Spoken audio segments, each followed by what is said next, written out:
back the mic, take back the mic, and tell the truth, and tell the truth. We are representing America's largest potential swing vote. Poor and low-wage brothers and sisters who make this country work.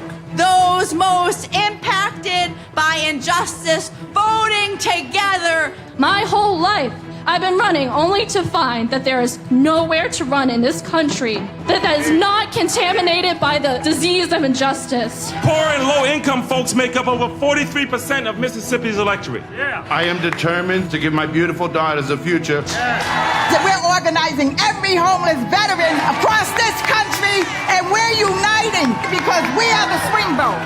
And we have the power to fight. It is very important to vote. Stand for justice. We are strong, not weak. Our vote is our voice, and the ballot box should be our choice. If we don't take action collectively, they're going to keep mistreating us. We must get out and vote. We are the swing vote, and we will determine every electoral contest. We won't be silent anymore. We saved this country. Together we can do it again. Vote! Until one day, we are one nation, under God, indivisible, with liberty and justice for all. Because together we are the swing vote.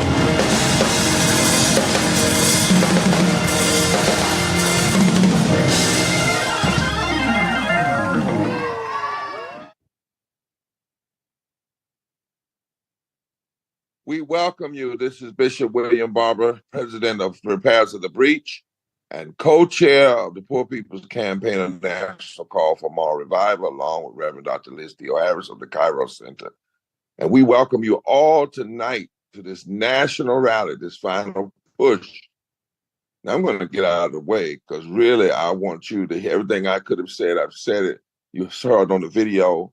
And I really want you to hear peers, persons from all over this country, faith leaders, impacted brothers and sisters who are the baddest, strongest, and I mean bad in the soul sense, most powerful, most moral leaders in the country. And they are going to be saying very clearly why you can't listen to anybody who tells you not to vote. I had someone send me a note the other day and say, when you all are pushing voting, you're taking the movement to the graveyard because social movements don't need to worry about voting.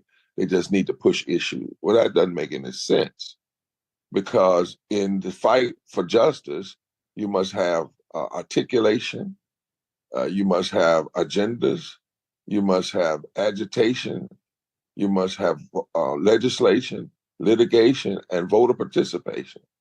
And it's not just something for us now, it's something that has been fought for. And those who tell us not to vote are telling us to walk away from the wisdom and the lives and the death of all of those who came before us. And they are telling us because they're afraid. Anybody that tries to suggest that you shouldn't be involved, they either are just they're giving up or they are somebody that's undercover trying to get you to not operate in a power that you have. You should know that you, and nobody else has ever done this in history, have already reached nearly 11 million, not 1,100, not 11,000, but 11 million poor and low-wage infrequent voters, people who make $50,000 or less in a family of four, people who are $500 away from economic ruin, and people who fight every day. You've reached over 11 million. And we're breaking this notion that poor and low-wage people don't vote. And people are responding. And they're understanding that they are not going to find a perfect candidate, but they are voting their issues and their voices. And they know that if we do that, it will force persons to have to hear us and have to talk to us. But if you stay home and just say, nobody, I don't care, then you abdicate a serious responsibility. And so let me close here. I was reading today about Fannie Lou Hamer. And Fannie Lou Hamer said that it was after she was told what she couldn't do, after they shot up her house, after her boss, the one that was on the particular plantation, told her she didn't matter. It was after that that she became more determined to vote and more determined to make sure people, it was after the threats. It was after people told her what couldn't happen. Afterwards. It was after that that she went out and said she bought her a brand new dress because she wanted people to know every time she showed up, she was showing up for business. They beat her in that dress, but that same dress, she wore it right onto the Democratic convention and demanded a place at the table. It wasn't before the struggle that she decided. It was after all of the things to try to stop her. We've seen over 1,000 voter suppression stylists try to stop us. We've seen, we thought we had the minimum wage raised in 2020 when we fought and got it through the House and then in the Senate, and then 8 Democrats and 49 Republicans chose to vote against 55 million people. But after this, we are not going to get weaker. We're getting stronger. We're getting more powerful and more committed. So let me read this one piece that's in a new book called American Prophets, and this is my contribution to this rally. It says, the struggle to overcome the giant triplet evils of racism, excess materialism, and militarism remains arduous. It requires the radical realization that alienation from our true selves, fed and disguised by mass consumerism, leads to violence and the reduction of persons into things. Now, some say that what is needed is great contemplation. Yes, we must think. And yes, we must think deeply. But contemplation and action need to be joined, lest our activism becomes merely another form of violence and our contemplation another form of self-gratification. In other words, we can't just sit down and have great thoughts about what should be changed, and we can write well about what needs to be changed, but we don't do anything to change it. Action that is rooted in forms of violence that just increases the violence rather than increases change. They go on to say, contemplation, solitude, and simplicity are necessary to think deeply in order to become into contact with our true selves. But action is also required in identification with, solidarity with, and presence among the poor and the oppressed. And thus, we remain guilty bystanders, obsessed with our desire to satisfy kind of spiritual hedonism, no less than material hedonism. A real time may come in this moment. Change will come in this moment if it leads to urgency. Urgency. But we cannot use any excuse for inaction. Some will tell you the time has passed. The moment is over. But understand this, my brothers and sisters. The movement is not over.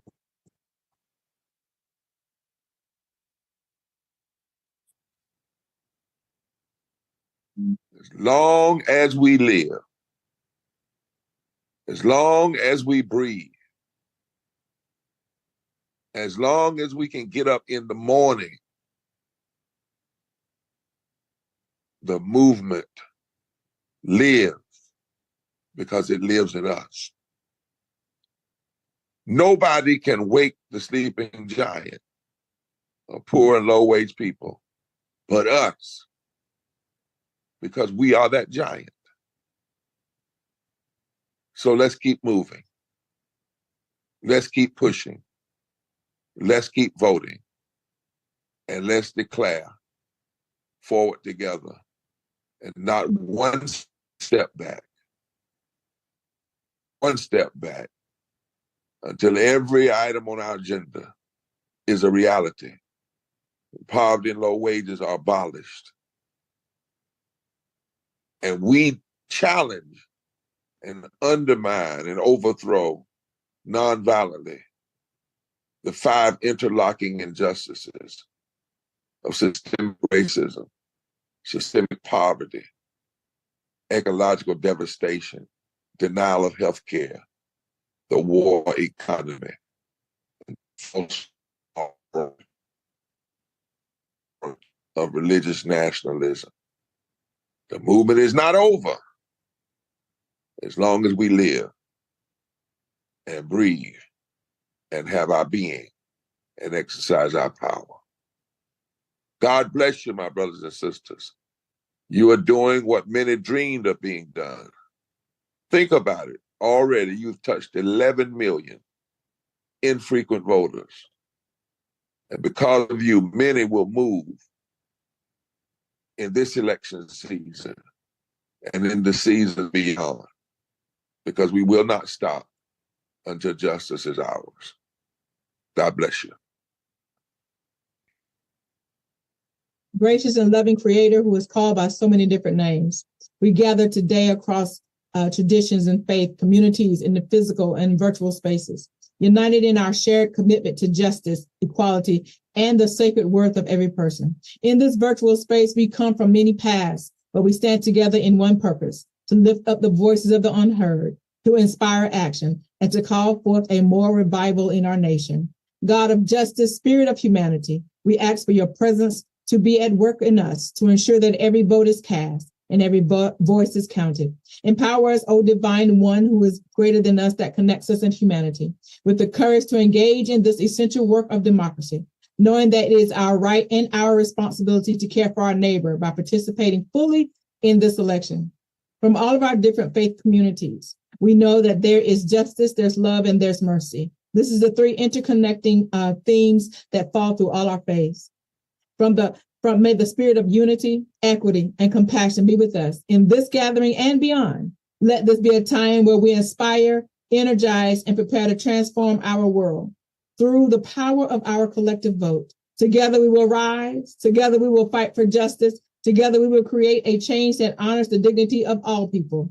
In the spirit of justice, in the spirit of love, we pray. We say Ashe, Amen, Shalom, and Amen.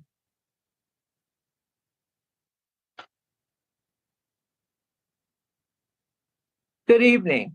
I joined this call tonight to celebrate and thank you for all the work that we're doing, reaching out to millions of poor and low-wage voters who will definitely make a difference in this upcoming election. We are the swing vote. I'm also thanking you for the work that we will do in the next 15 days. It's important to us and to everything that we believe in not to let up. As I get on this call tonight, I am again reminded that we stand at a critical moment in our history. The 2024 election is not just another election, it's the election. You've heard this before. Trust me, this time it's true, and we all know it. This election is a referendum on our future, what we want for ourselves, our families, and our nation. It will determine if we have a country where healthcare is accessible and affordable, where climate change is believed to be real, where reproductive freedom is protected, and where no one's rights are rolled back by the government. This election will determine if we have policies, programs, and laws that are on the side of workers, not just the wealthy, that builds affordable housing, invests in education, and ensures that no one's civil and human rights are abridged. And even more, whether our very democracy and Constitution remain. So, brothers and sisters, we cannot go back. Tonight, we thank you for all the work that you've done. We celebrate all the hard work that we're doing together, and we look forward to the work that we'll do over the next 15 days. We look forward to a victory for poor and low-wage workers on November 5th. But we also look forward to the work we will do, and will do beginning November 6th, to ensure that the voices of poor and low-wage workers continue to be heard and that our power continue to be felt. Together, we will build the America we know is possible. Thank you.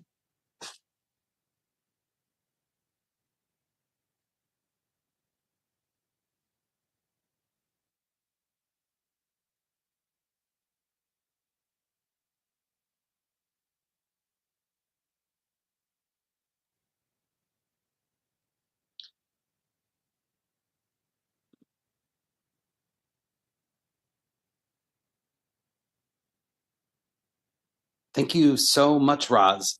Reverend Barber, are you still with us?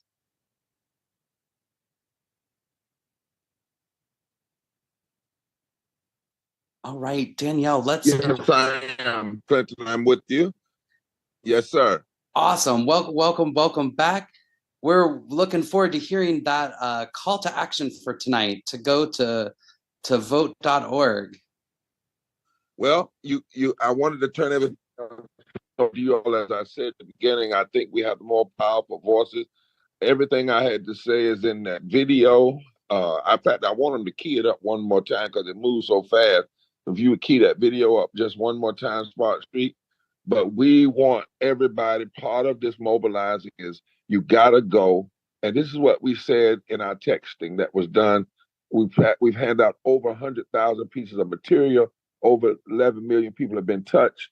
And what we said to them was they got an agenda, a report card on both parties and presidential candidates at the top level.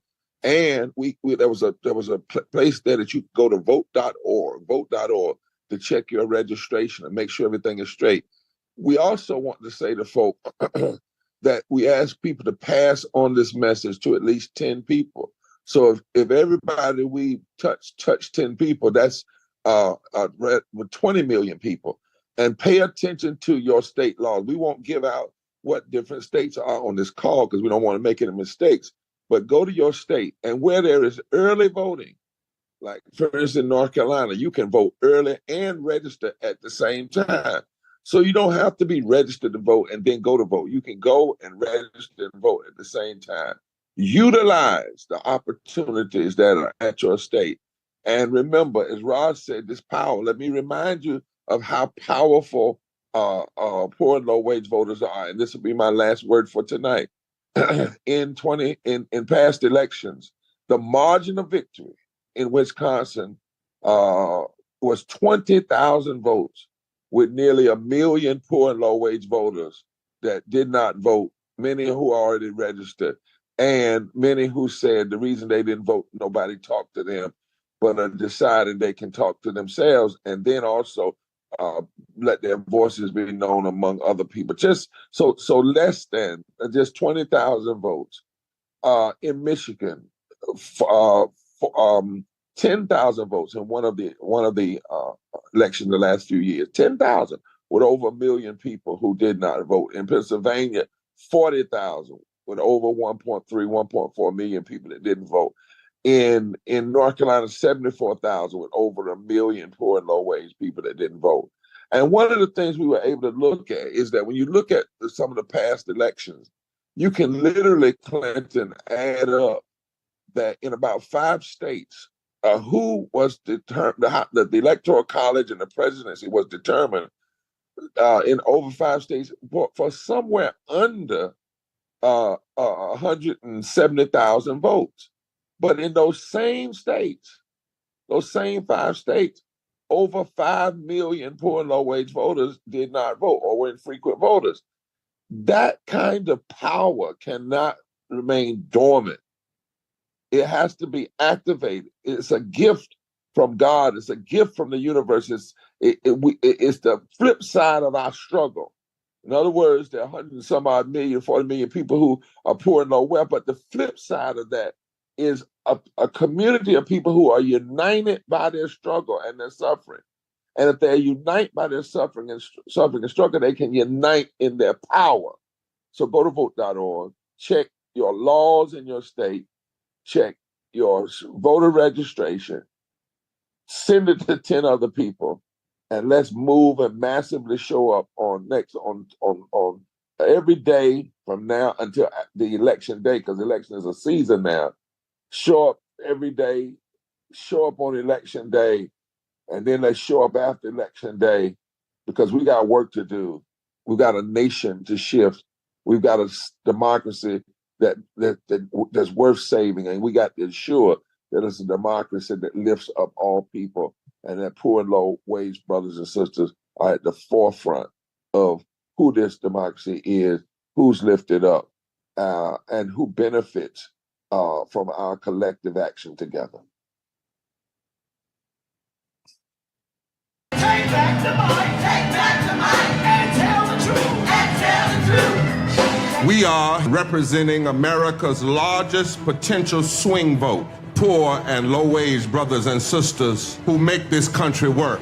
Those most impacted by injustice, voting together. My whole life, I've been running only to find that there is nowhere to run in this country that is not contaminated by the disease of injustice. Poor and low-income folks make up over 43% of Mississippi's electorate. I am determined to give my beautiful daughters a future. That we're organizing every homeless veteran across this country, and we're uniting because we are the swing vote. And we have the power to fight. It is very important to vote. Stand for justice. We are strong, not weak. Our vote is our voice, and the ballot box should be our choice. If we don't take action collectively, they're going to keep mistreating us. We must get out and vote. We are the swing vote, and we will determine every electoral contest. We won't be silent anymore. We saved this country. Together we can do it again. Vote!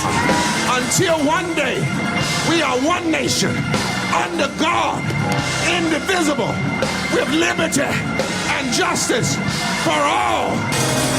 Because together we are the swing vote.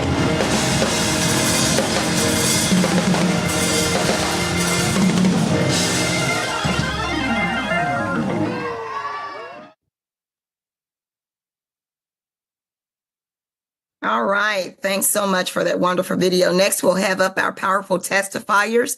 First, first coming up is Shantaya Lawrence from North Carolina. Shantaya Lawrence. Good evening.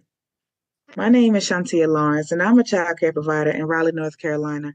I've been doing child care since I was 16 years old. I love seeing children grow, seeing their beautiful faces every day. I love getting to know families and supporting them as they raise a child in this crazy world. The early stages of a child's life before 5 are so important. We child care providers love our job. We have to love it because the money isn't keeping us here. I hear all the time people say that our children are the most important resource that we have, which makes me wonder if that's true. Why am I still one of 3.5 million poor and low-income North Carolinians? I have a bachelor's degree, a license, no kids, and I am still a broke child care worker. I work extra jobs, babysit at the long days, and I still don't have enough to cover everything. I have colleagues that have literally gone homeless, living out of their cars, but still come to work every day to take care of our kids. It's not right. That's why we child care workers and low-wage workers across the state and country need to vote like never before. I always vote. It's not an option. It's the people we elect who make it so that people like me and my colleagues have the scrape to get by in the richest nation on earth. We are the sleeping giant in this election, and we are waking up our colleagues and communities to vote this year. We know our votes are demands to pay us what we deserve. Our votes are demands to fund early education because our kids deserve it. Forward together. Thank you. Thank you so much, Shantaya Lawrence. Next, we will have up Mr. Wesley Bryant from Kentucky. Hey, Danielle, just before we sir. go to Kentucky, I think we ought to say, yeah, Shantaya, that was powerful. My God. Yes, Shantia, Come that on, was y'all. Let's bring some powerful. energy here. That sister Yes, said, she said that powerful.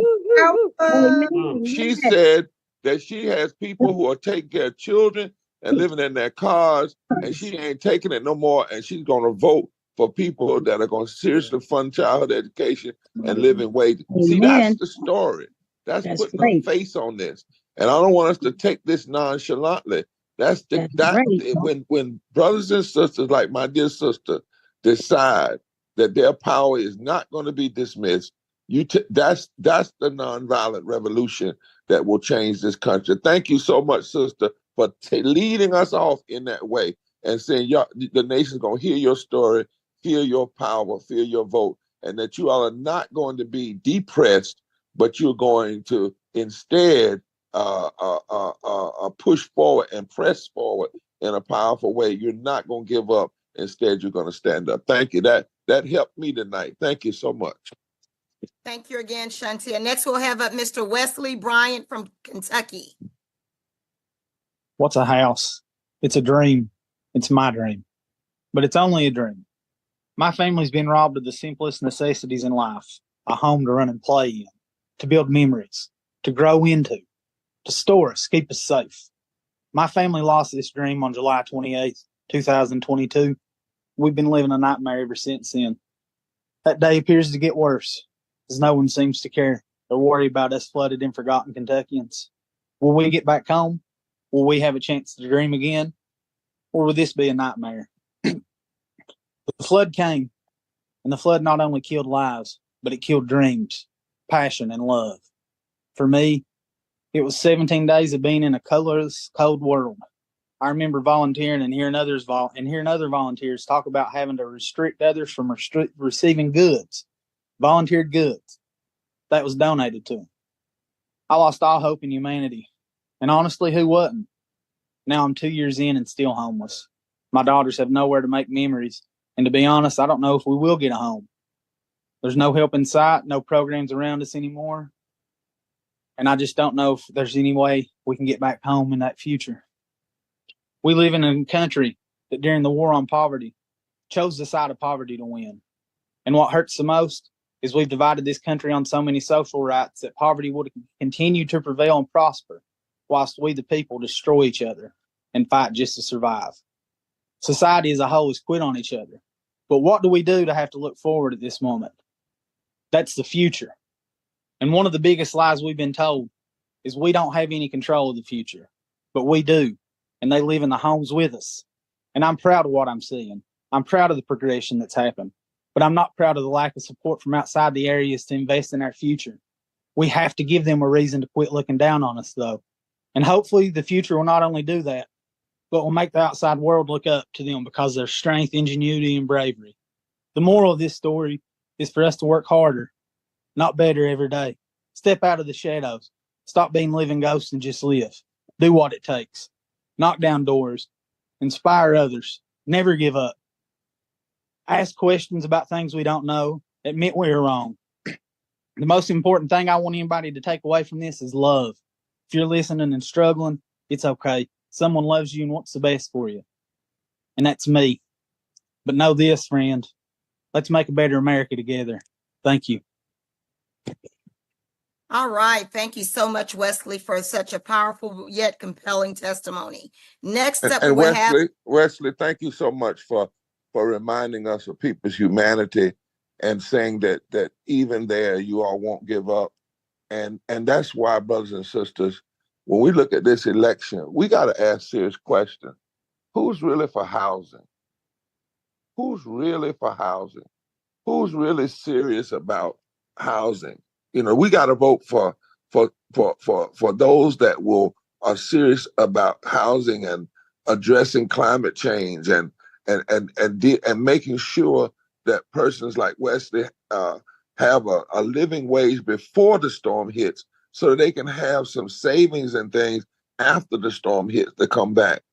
Wesley, thank you for reminding us that this is no mere election time. It is really, really about humanity. And thank you for bringing love into the mix. Because if we truly love one another, we will not sit around and have power to determine who sits in office and the kind of love that they show in the public policy, and then we stay home. Love is action. Love is action. And let's take action and use the power that we have for transformation. Thank you so much, Daniel. I may cut in from time to time, but I'm just being so moved by these testimonies. Thank you so much, Bishop. Next up, we'll have Rabbi Michael Pollack. Hello, I am Rabbi Michael Pollack, Executive Director of March on Harrisburg and a statewide tri-chair of the Pennsylvania Poor People's Campaign. We live in strange times of chaos and suffering, poverty, racism, ecological devastation, the war economy, the denial of health care, and the distorted moral narrative of Christo-fascist white supremacy are killing our people, and it's gone on far too long. Voting is an act of speaking, of using our voice. Elections are how we communicate and speak as a society to decide our elected officials. The right and obligation to communicate and speak is inherent to every one of us. It is based on the reality of our own humanity, and it is endowed by our own Creator. We need to use our vote and our voice and vote. We live in times when our vote and voice is competing with the voice of big money. Right now, billionaires are in my state of Pennsylvania, blanketing the airwaves and mailboxes with lies and divide and conquer nonsense, telling us to blame our poor, different neighbors. Billionaires are here right now handing out literal million-dollar checks. And in the distorted moral narrative of our times, billionaires and corporations spending unlimited amount of money on elections is speech. Money talks is the law of the land. And our public officials have created this biblical level idolatry. It says in Psalm 115, their idols are silver and gold. They have mouths but cannot speak. We know the lies that big money spews are hollow, and we can't let it win and turn us against our neighbors. We know that they use this money to harden our hearts and turn us against each other. And we know it isn't true and it isn't sacred, real speech. Our vote is an important and sacred part of our voice, and we must use it and amplify our voice. And we must use the rest of our voice beyond Election Day. We need to vote, we need to keep organizing, developing leaders, and speaking justice into existence every day of every year.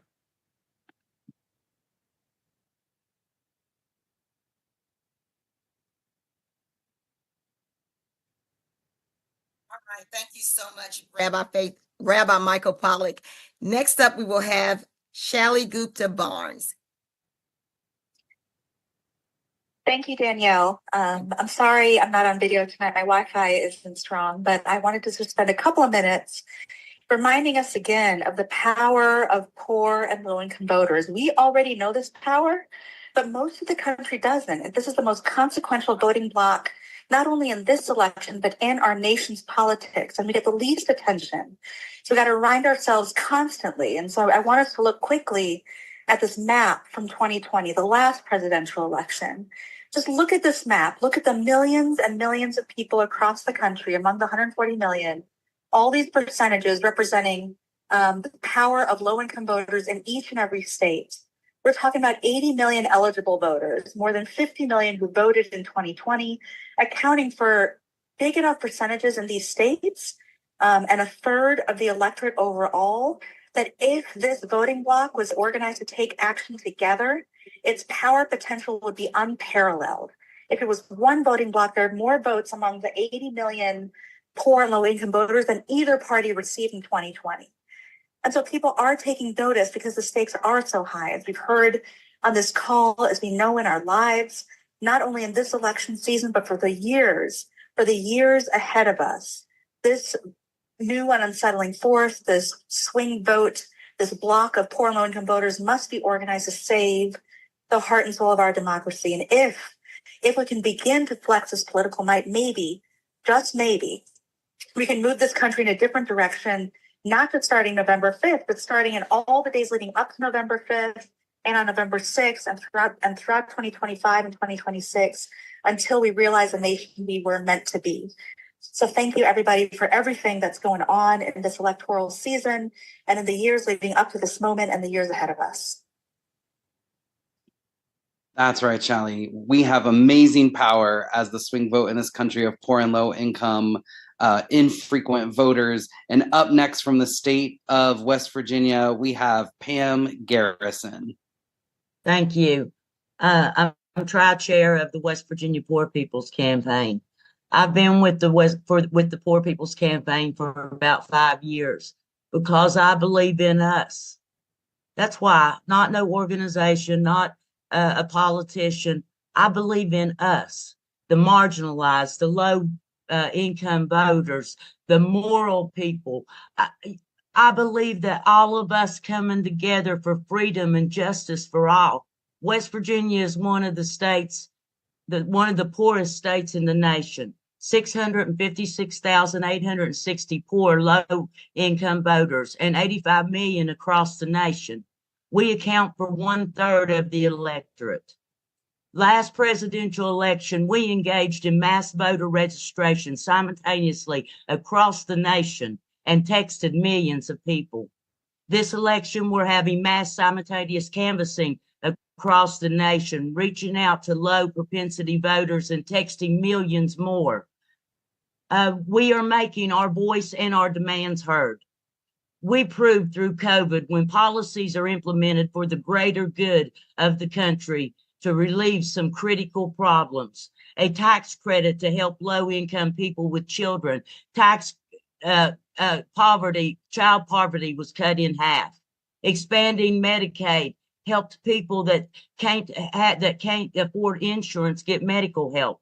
Expanding SNAP helps seniors that have to choose between medicine or electricity or food. They try to convince the public that we can't afford to fix our problems because it might upset the rich from getting richer. So they let the policies expire. Our kids went back into poverty. People went back to the emergency room for medical treatment. Our seniors went back to doing without. If we want a government for the people, by the people have to engage. They have to participate. That is our job. That is our duty. By voting, because we are the swing vote. Thank you. That's right, Pam. That's right. That is our job. That is our duty. We are the swing vote. Up next, we have Linnell from Maryland.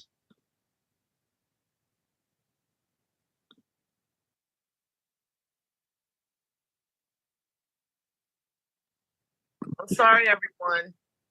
You're good. We can hear you. Greetings, everyone. I'm Linnell, tri-chair and proud member of the Maryland Poor People's Campaign. Sorry, my camera. I'm voting because of what's happening in Maryland and all states across this nation.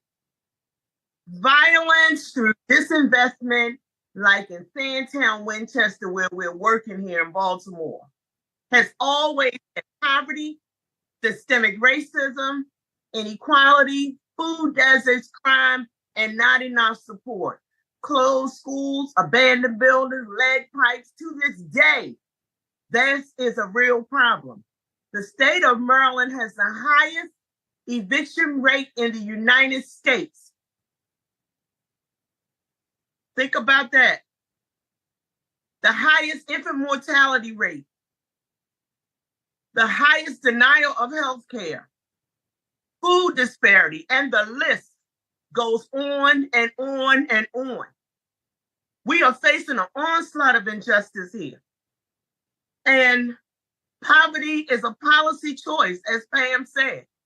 A better life is possible for our young men and women if we remove guns and replace them with education, food, housing, and employment. So why do we neglect our children in Sandtown, Winchester? We went there for our Get Out the Vote campaign October the 5th, 2024, and across PG County and Montgomery County. I was assigned to this area where I grew up. The schools closed 5 years ago. The recreation center closed 3 years ago. The pool has lead pipes in it. I met a little girl who volunteered to canvass with us. She was 10 years old. And we went around in a circle and introduced ourselves and why we were out here in the community handing out leaflets and encouraging people to vote. She said, I'm here because I want Sandtown to be a better place for the children to live. And if we ask the adults to vote, maybe, they'll vote. We want them to vote because we want something better. And then she said, I lost my sister last year. So everybody just stopped, and just gazed on her. She said, I lost my sister. It's hard to tell the story. She said, she was protecting my little brother. A boy came up to her with a gun. A 9-year-old child came up to the little brother because he wanted to kill the child. But the big sister jumped in front of that gun. She took the bullet. She's dead. This is wrong. This is so wrong, and it touched me so deeply because our children are traumatized by so much unchecked trauma. So much unchecked trauma in the state of Maryland. So much crime. We are mobilizing to get vans to take Sandtown Winchester to the polls. Their polling place was moved. We have mobilized with the community collective, Miss Malone and Liberation Inc. and other partners to create real change in Sandtown Winchester because we have 1.1 million poor and low voters in Maryland. We have 11 billionaires in Maryland. That is $40.8 billion.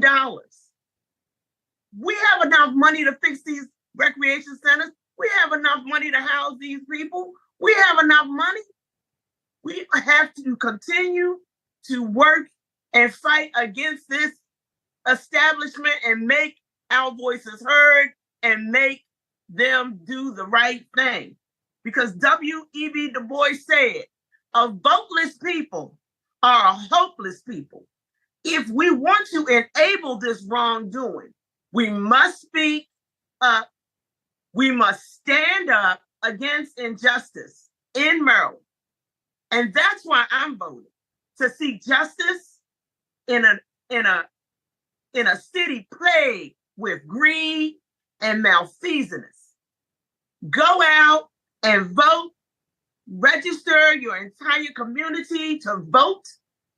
We cannot let our voice be unheard. Think about that little girl that lost her sister last year. And all she wants is for adults to vote to make Sandtown Winchester a better place to live. We are the swing vote. And let's wake up the sleeping giant. Thank you. That's right, Linnell. Thank you so much for reminding us that when someone's hurting our children, it's gone on far too long, and we won't be silent anymore because we are not a voteless people and we are not a hopeless people. And next, we are going to hear from Reverend Wayne from North Carolina. Good evening, everyone. I am Reverend Wayne Wilhelm, one of the tri-chairs for the North Carolina Poor People's Campaign, and excited to be here. We always say in this movement, when we lift from the bottom, everybody rises. And this is our opportunity in this season to lift up everybody. And when we come together and lift up everybody, we need to understand our power. We need to understand our power when it comes to voting. Because when we vote, we lift up our brothers and our sisters. When we vote, we lift up every person one at a time. When we vote, we lift up every polling place one at a time. When we vote, we lift up every precinct one at a time. When we vote, we lift up every city and every state one at a time. And when we continue to do that, we will lift up this nation if we would just continue to come together. we realize that we are this swing vote. And we're not just in this swing vote, we are the largest swing vote. We are reaching out to touch 15 million poor and low-wage infrequent voters. And if you've ever noticed when you are playing on a swing and you got a bunch of people on the swing, it may start off moving slow in the beginning. But if you keep moving and the swing keeps on swinging and we keep swinging together, we're going to turn this nation upside down. And all we have to do is just continue to lift ourselves up, continue to lift up one another, because we are that swing vote. And if we stay together, nobody can stop us from moving forward together and not one step back. Come on, Reverend Wayne. Let's all get on that swing and swing until we change what is politically possible in this country. I love it. I love it. I love it. Next up, we're going to hear from Dr. Ashley Marshall from one of our partners, Forward Justice, to tell us how we can protect that swing vote in this important election coming up on November 5th. Good evening. I am so glad to be with you all tonight, and in partnership with the Poor People's Campaign, I am Ashley Marshall with Forward Justice. As you lead the Get Out the Vote efforts to wake the sleeping giant of this nation's largest potential swing state, our partnership makes it known nationwide that we are also committed to ensuring that every eligible vote counts and that no poor or low-wage voter is denied access to the ballot in this election. We will vote free from fear, harassment, and intimidation. We understand the stakes of this election. We live it every day. We also understand and we know that voters in almost half of this country will face new voting restrictions in this presidential election. Shame. In our joint partnership, Forward Justice, NAACP Legal Defense Fund, and Lawyers Committee for Civil Rights and Poor People's Campaign are promoting the nonpartisan election protection hotline, 866 Our Vote. This is where we have voting rights attorneys and voter protection organizations across the country monitoring and documenting voting rights barriers and active voter suppression issues that harm our movement, our leaders, and the rising force of poor and low-income voters.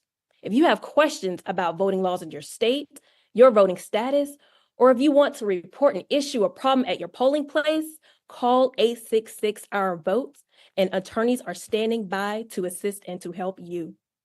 We know this election will be critical in defining the state of our democracy in this country and lasting imprints on the freedom and spirit of this nation.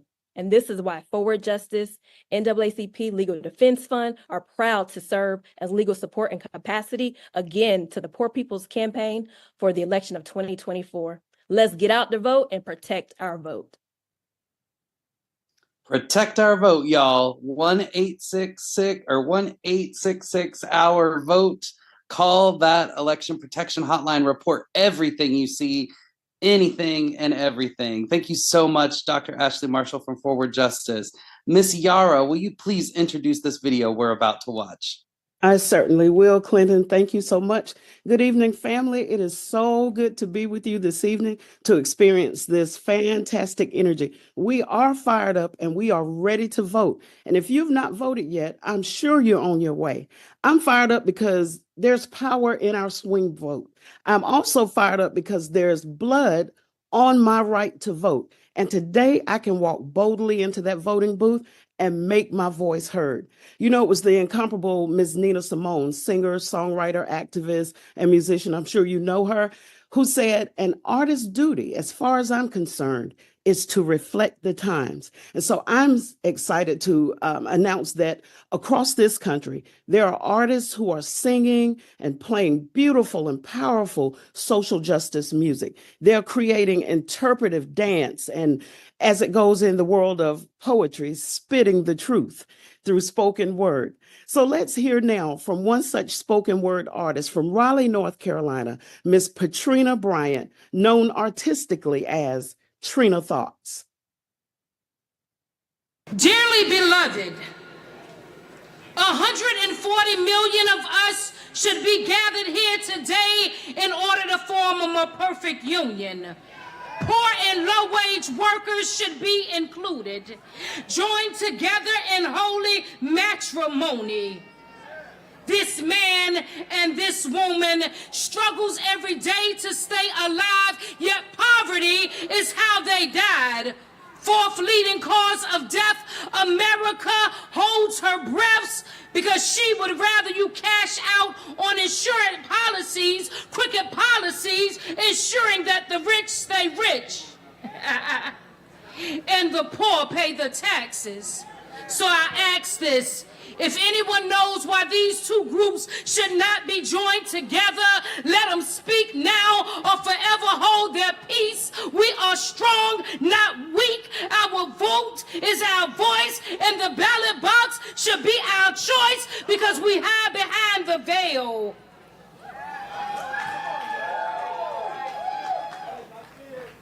Of legislation using laws to suppress voters' registration. Well, the blushing bride has arrived, and we will lift from the bottom and rise like a phoenix in Arizona skies. Set fire on Alaskan snow and demand that you give the natives back their land.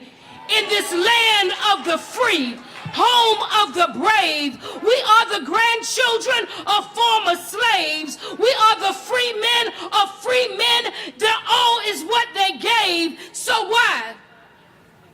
Why are veterans on the street? No housing and bags for something to eat. Whole signs that say, God bless, but in the U.S., there are 5 vacant homes for everyone that's homeless. And then the city rezones our home and take what grandparents left. Gentrification moves in, but then don't want to live next door to the poor. And Congress turns around and spends $20 trillion on war, but cuts the budget for you to house me. And me must make 3 times the rent in order to rent, but the current rent is $2,000 monthly. And the average person, when they die, needs a GoFundMe.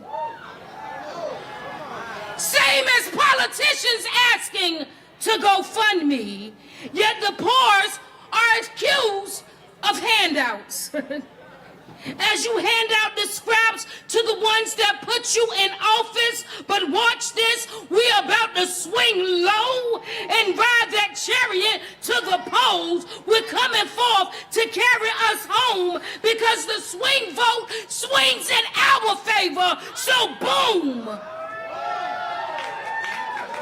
To keep this marriage together, somehow it doesn't matter, we vow to have and to hold from this day forward, for richer, for poor, for better, for worse, in sickness and in health, to death do us part. Do you promise to vote and do your part?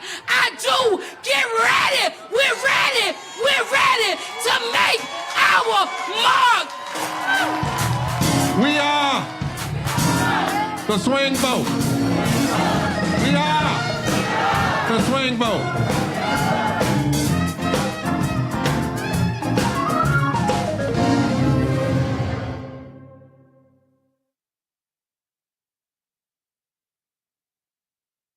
Amen, amen to that entire powerful spoken word from our Mass Poor Peoples and Low-Wage Workers Assembly and Moral March on Washington and to the polls this past June in Washington, D.C. I now have the honor of introducing our campaign co-chair, the Reverend Dr. Liz Theoharis, to offer an important reflection as we join together tonight in this rally. Reverend Liz. Well, good evening. Good evening. It is amazing to be with this group of leaders all across the country. And we all know that if ever there was a need to vote and to inspire others to vote, it sure is now. Consider what's happening around us. Extreme storms wreaking havoc on lives and livelihoods, war and conflict throughout the world, rising political violence, continued police brutality, attacks against women and LGBT communities and immigrants, and poverty and low wages literally killing people. Enter some extremists and Project 2025 who want to impose eligibility standards, work requirements, asset tests to constrain access to Medicaid, who want to cut food stamps and end universal school meals. They want to eliminate Head Start and end Housing First programs. They want to restrict reproductive rights and curtail LGBTQ rights and so much more. And we know it will be poor and low-income people who suffer the most. But here's where we in the Poor People's Campaign, leaders across the states, across the country come in, waking this sleeping giant, canvassing and texting and calling poor and low-income infrequent voters. And here is that statement again. If ever there was a time to vote, it's now. Because we know it doesn't have to be this way. Our texts, our sacred texts and traditions do not will it this way.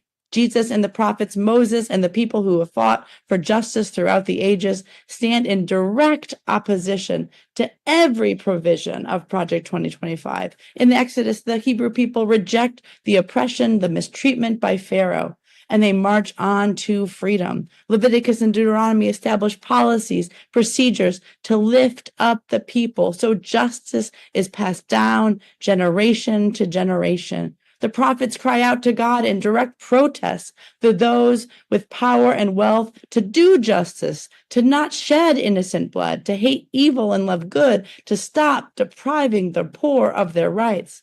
And throughout the New Testament, Jesus celebrates the interventions of poor farmers and fisher people, poor but persistent widows, gender nonconforming leaders, and those who have been denied healing but insist that change is coming. In the spirit of all this, we know we have the power to change the entire politics of this nation, compelling politicians up and down the ballot to push for policies that can put people instead of profit at the absolute center of our politics. Listen to everyone gathered here this evening. We will continue to mobilize and organize and build up this political power of the poor. We say poverty no more. We will vote for justice for the poor because everybody's got a right to live. Thank you so much.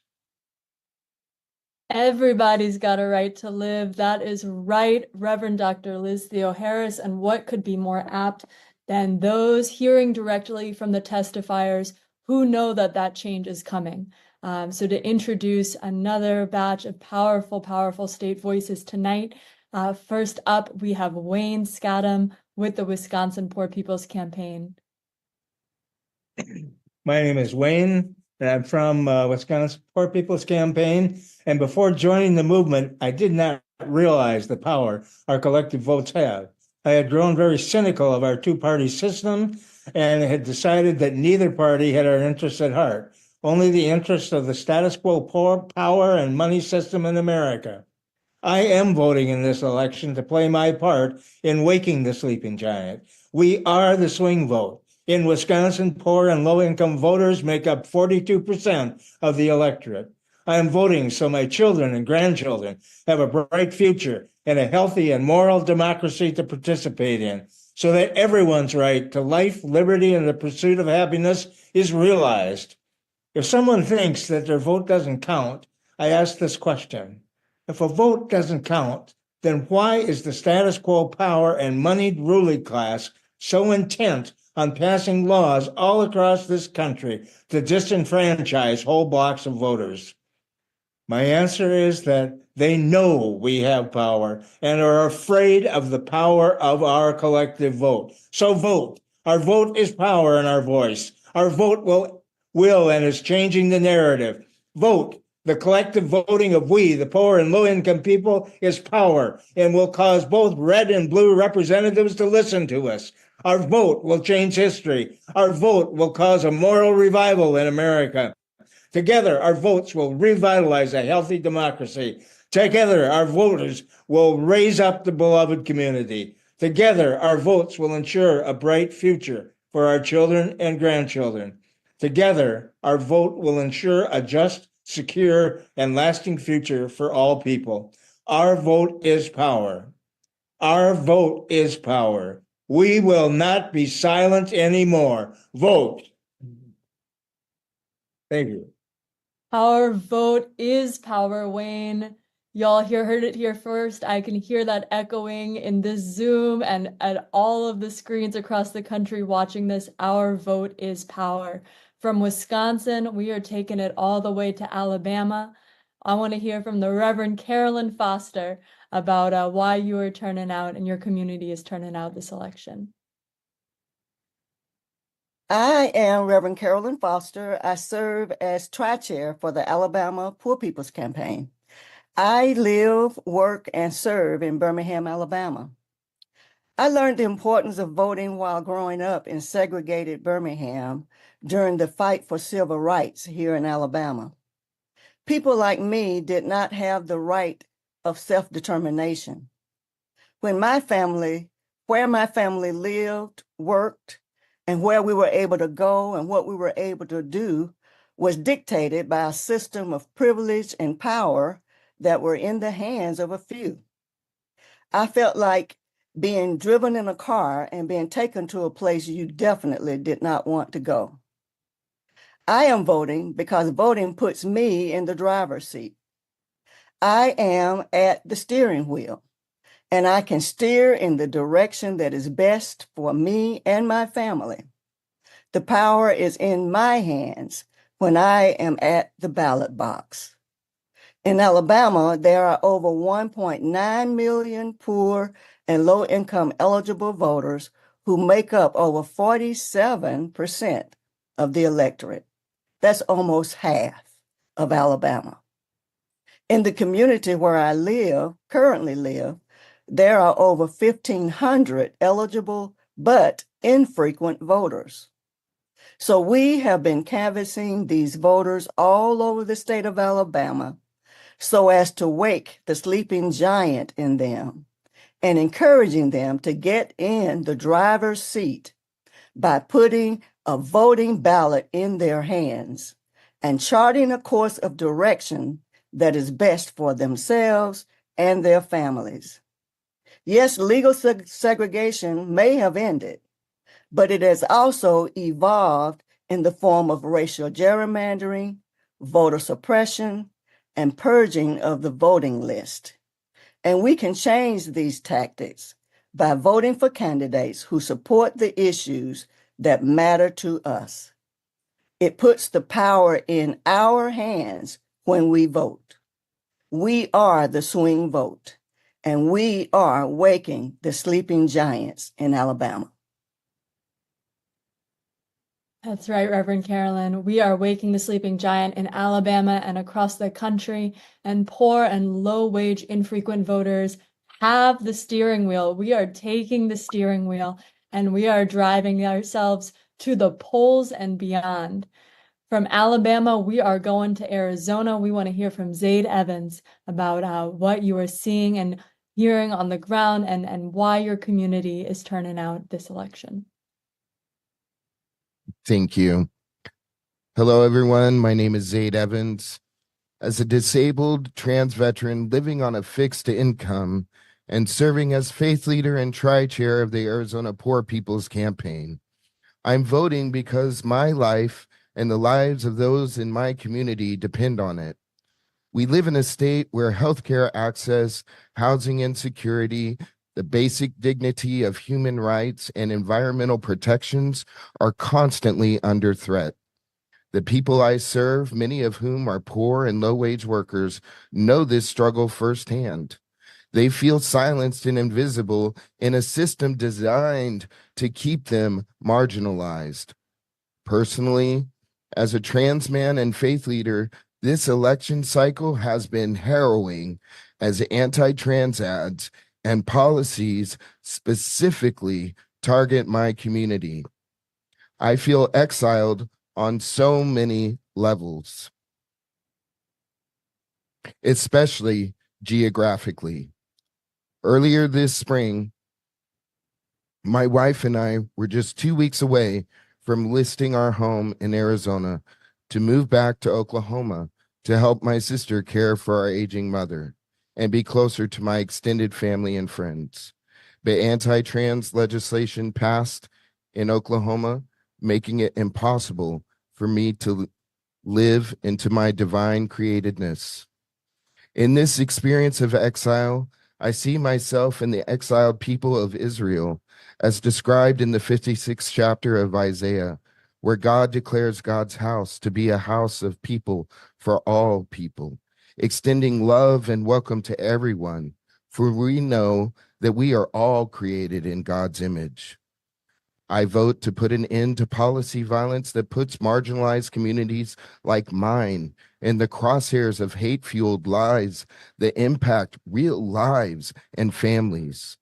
And I'm voting so that my wife of 27 years, an oncology nurse working beyond retirement age, can finally retire without the burden of student debt that has remained unchanged for more than 20 years, despite risking her life on the front lines throughout the pandemic. I'm calling on every poor and low-wage voter to stand with me and use the power we collectively hold at the ballot box. The nearly 3 million poor and low-income people in Arizona have the power to decide this election, but we cannot stay home. Our vote declares that we are still here and we matter. I have not given up on this democracy because when we rise together, we make it clear that no decision about us can be made without us. This is about our lives, our futures, and the moral revival of the democracy that must work for everyone. My voice is my vote, an act of faith that, like the persistence of the Canaanite woman in Matthew 15, who transforms the collective imagination, insists on our shared humanity, and calls us all to help bend the long moral arc of the universe toward justice. Thank you so much, Zaid, for that powerful, powerful testimony. Everyone across this country needs to know where you are and where you are voting and why you are not able to be in this other place that you want to be. And it is exactly because of immoral policies and policy violence. Thank you for letting us know why you are turning out to vote. And finally, our last state speaker, we have Julissa Morales from the Pennsylvania Poor People's Campaign. Julissa. Good evening, everyone. Thank you. As mentioned, my name is Julissa Morales with MILPA, which is the Movement of Immigrant Leaders of Pennsylvania. We're a network of families across the state that fight for the human rights of all, regardless of their immigration status. We're a part of the Pennsylvania Poor People's Campaign Coordinating Committee, and excited to be here with you all. Our right to vote is one of the most powerful tools we have in our democracy. It's not about supporting a candidate or a party. Our vote is not our support, but it's our demands. It's how we express what we need as a society, what we expect from our elected officials, and how we want to shape our future. This is about collective power. The poor and working class communities make up the largest, most powerful voting bloc in this country. If we unite, if we stand together across all lines of division, we can become an unstoppable force for change. Just this past weekend, MILPA, along with Put People First and ACT UP and other organizations, came together in our local neighborhoods, knocking on doors collectively to discuss the struggles they face and what our legislative priorities are in Pennsylvania. Too often, we're told that our voices don't matter or that the system is too broken to fix. But that's exactly why we need to show up at the polls. Our votes have the power to challenge the status quo, to demand policies that work and that support our working families. Voting is a way for us to make sure all our voices are heard. We have to make sure to come across all lines of division to make sure and ensure that all are being treated with equal human rights. Now more than ever, it's essential that we exercise our right to vote, especially if you live in Pennsylvania and you haven't registered yet. Today is the deadline. You have until midnight, so a couple hours. Please make sure you are an eligible voter and don't miss your chance. It only takes a couple minutes. Together, we can shape a future that works for all of us and not just the top 1%. So let's use our power, Pennsylvanians, to register today. Let's all vote November 5th and organize, organize, organize. That's right. Let's organize, organize, organize, and mobilize, mobilize, mobilize to swing that vote, to swing the election across this entire country.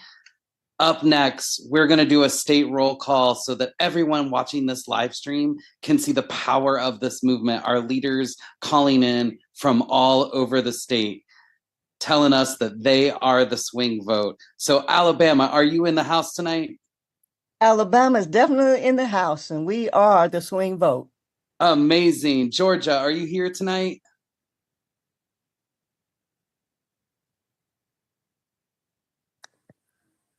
We're missing. Yes, and we are swing vote. Woo. Yes, that's right, Georgia. That's right, Georgia.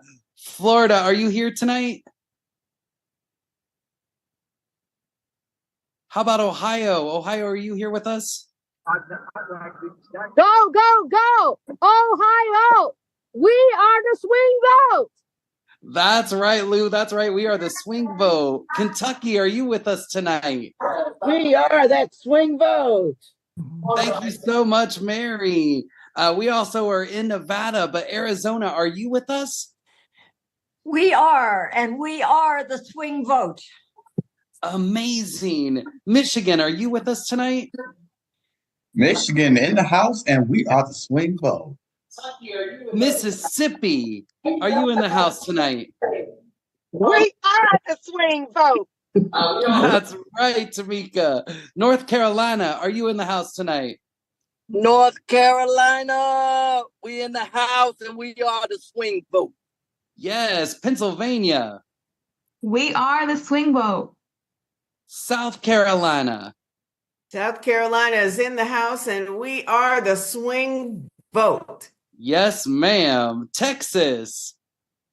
Texas is here, and we are the swing vote.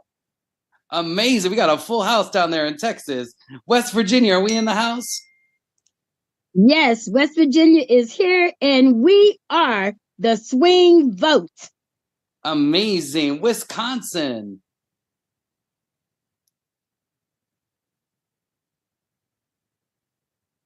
All right, we're going to keep Yes, this roll call. Wisconsin is here, and we are the swing vote. All right, Wisconsin. We're going to keep this roll call rolling. California. Is California in the house?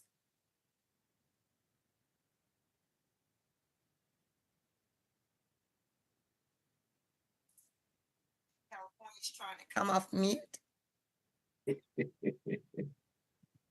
California is in the house, and we are the swing vote. Yes, thanks, California. Delaware. Is Delaware in the house tonight? Oh, yes, we are here, and we've been hustling as best we know how. We are the swing vote in less than 1 million members in our population, and 45% of them are low-income, infrequent voters. We're working our little tails off. We're here. We're the swing vote. Thank you, Delaware. Thank you. Illinois. Is Illinois in the house tonight? Illinois is here, and we are the swing vote. Yes. Indiana.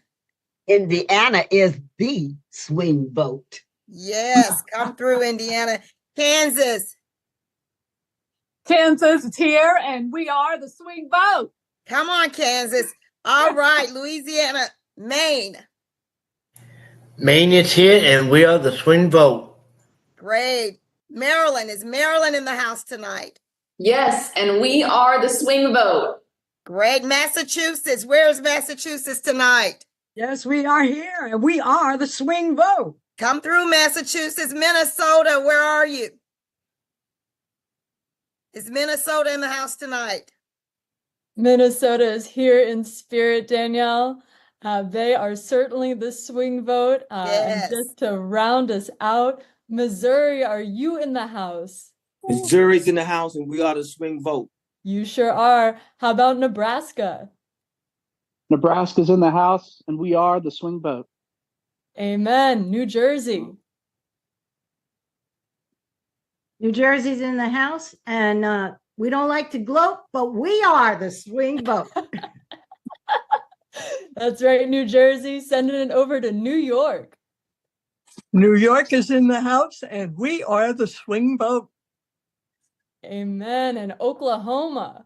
Oklahoma is here, and we are the swing vote. You are the swing vote, Oklahoma. And so is Oregon. What about Rhode Island? Rhode Island is here, and we are the swing vote. That's right, Pamela. And how about Tennessee?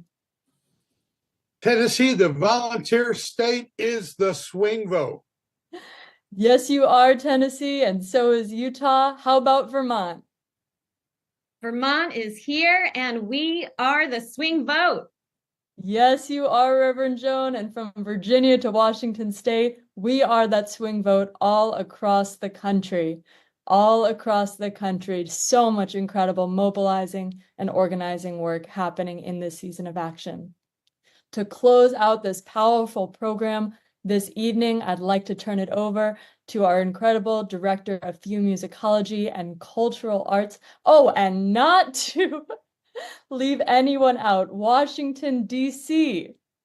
We are here. We're heading to the polls, and we are that swing vote. Absolutely, you are Washington, D.C. We are going to keep voting every single year until you are that 51st state. And so to close this out this evening, I am going to turn it over to our co-director of Theomusicology and Movement Arts, Yara Allen, to introduce our final video of this evening. Yara. Thank you, Mads. This has been an empowering rally. And by now, surely we are ready to go out and put our voices on the ballot. And by doing this, we can definitely make them hear us. So please now join your spirits with Miss Katina Rosemond Ray, singer and activist from Raleigh, North Carolina, as she delivers a deeply moving rendition of Make Them Hear You.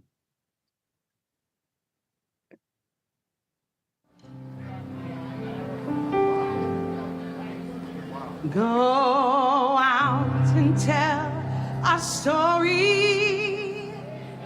Let it echo far and wide. Make them hear you. Make them hear you. How justice was our battle and how justice was denied. Make them hear you. Please make them hear you. And say to those who blame us for the way we chose to fight that sometimes there are battles that are more than black or white. And I could not put down my sword when justice was denied. Make them hear you. Make them hear you.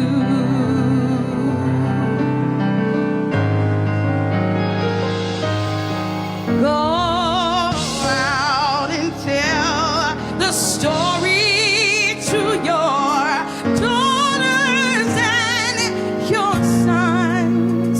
Make them hear you. Please make them hear you. And tell them in their struggles they were not the only one. Make them hear you. Make them hear you.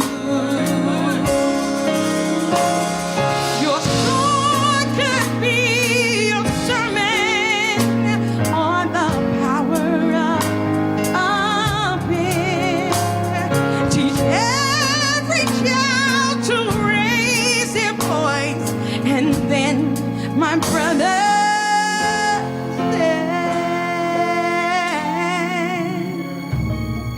will justice